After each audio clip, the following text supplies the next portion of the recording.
During my trip to Chaozhou and Shantou in East Guangdong province, I visited the ancient Zhangling port.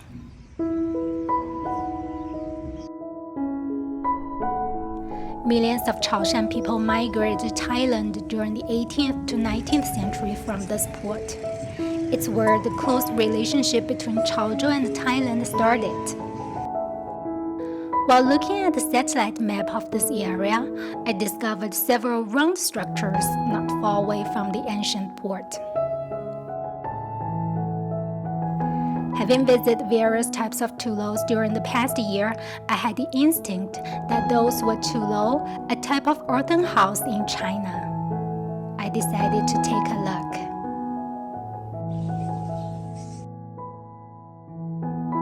The plaque above the entrance has a lot of information, such as the name of the Tulou, Sheng An Lou, the time it was built, 1743, and the clan living inside, the Zhang clan.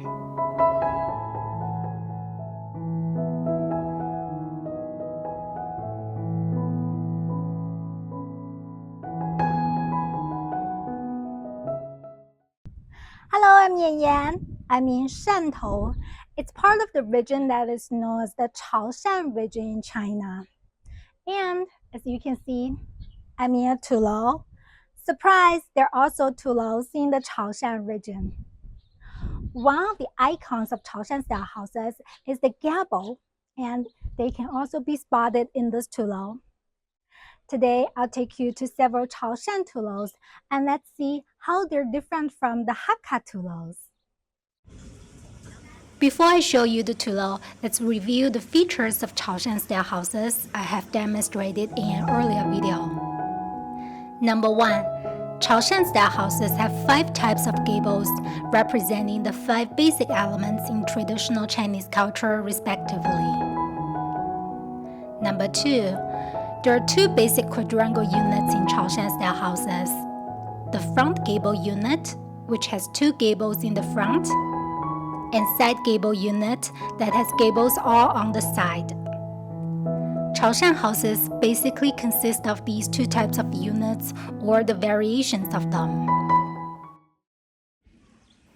With that, let's look at the unit facing the entrance of the Tulou. It's equivalent to the central house in a traditional Chaoshan house. Although fit in a Tulou, the unit also has a quasi, front, central, and back hall layout. The gables are all on the side. These gables are of the type that represents wood. This is a folk religion from Thailand. The Zhangling port is not far away. Many from this Tulou went to Thailand, and they or their descendants brought this folk religion back.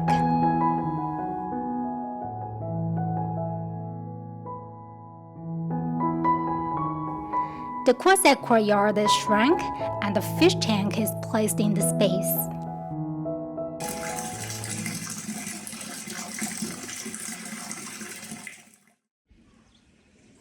Then let's look at the unit next door. There is a big room in the front,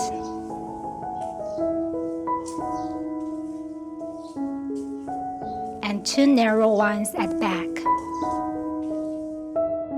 The unit has its own stairs.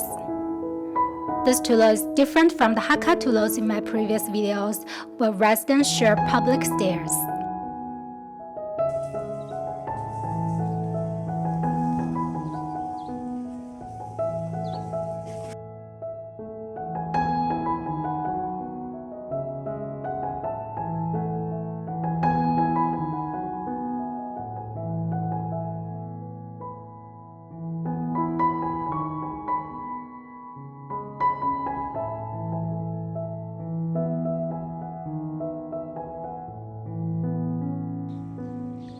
The 2 units in the center have 3-story, and the rest of units only have 2-story.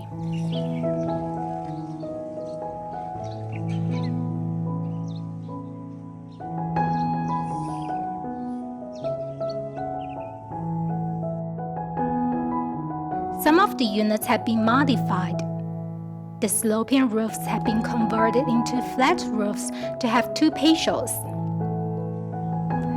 Let's visit one of the converted units.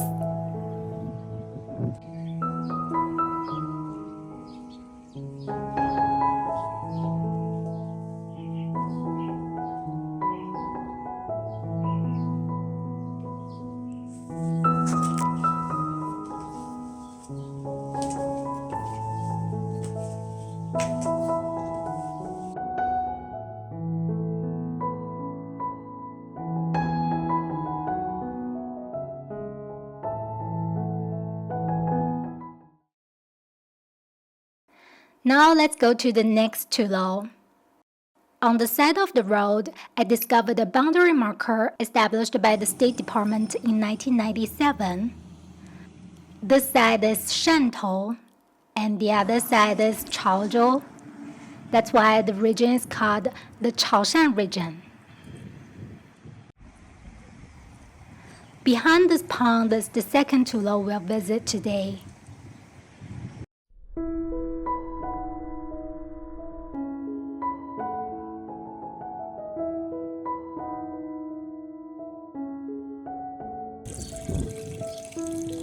This Tulou is pretty much the same as the previous one, with some units also modified.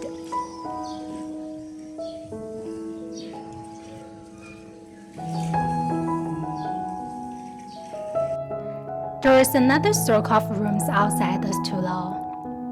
It's a common practice to do so when rooms in the Tulou ran out due to the growth of population in the clan.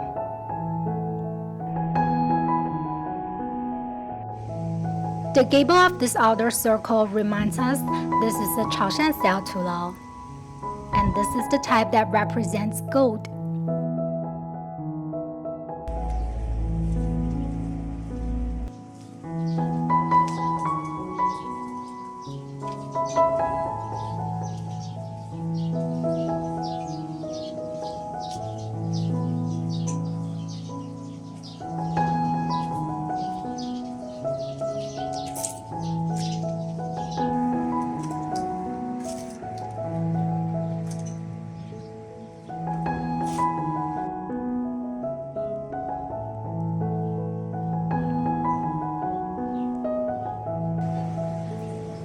The units in the outer circle also come with a courtyard.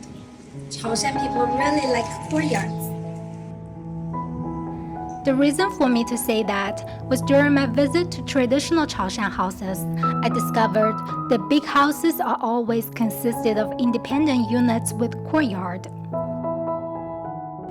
It seemed like this feature was extended to Chaoshan-style Tulous. Then I crossed the road to the village on the other side of the road. There are two Tulous there. The name of this first Tulou caught my attention. Fujian. Fujian is the name of the neighboring province to the northeast of Chaoshan region. Many Chaoshan people migrated from Fujian province during the Song dynasty to Ming dynasty. Chaoshan culture actually is an extension of the coastal part of Fujian culture. I don't know if that's the reason behind the name of the Tulou. Highly probably the clan living inside was from Fujian province.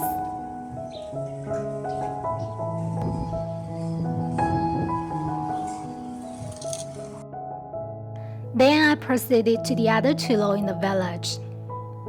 This one was the bonus. I'm so excited! This is the half-moon Tulou that I've been looking for a very long time. I had only read it in a book before, and today I finally see it in person.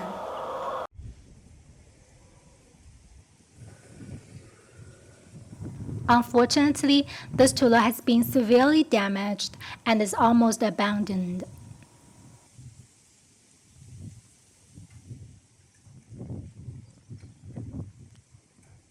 It kind of also looks like a Weilong house. I'll show you why. This is a Weilong house. It has 3 halls in the center and several arcs at the back.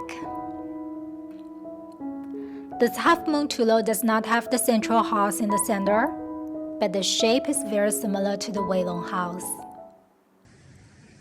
There are two arcs in this Tulou, and this is the space in between.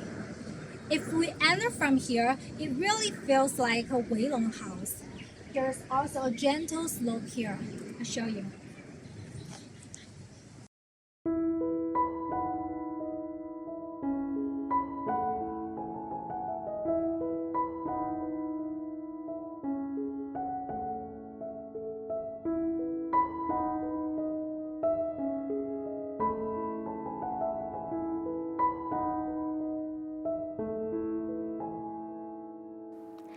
What is that in the center of this arc? It's a Chaoshan-style front gable unit perfectly fitted into the arc of the Tulou. I don't know what it was originally used for. I guess it was an ancestor temple or something like that.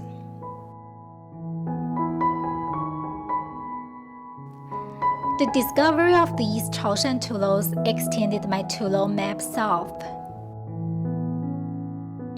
During the past year, I spent a lot of time exploring different types of Tulous and have made many videos on them. Check out my other Tulou videos in the description box. But as you can see, I haven't even finished half of the plan. So far, I've mostly focused on the Hakka area, but that's only a portion in the distribution of Tulou. I will continue this project, although I don't have a timetable for it. Hopefully, one day I'll give you a full picture of this very unique and special type of house in China. I'm Yan Yan. I make videos about sites of interest in China and histories and stories behind them. Subscribe to my channel. I'll see you next time.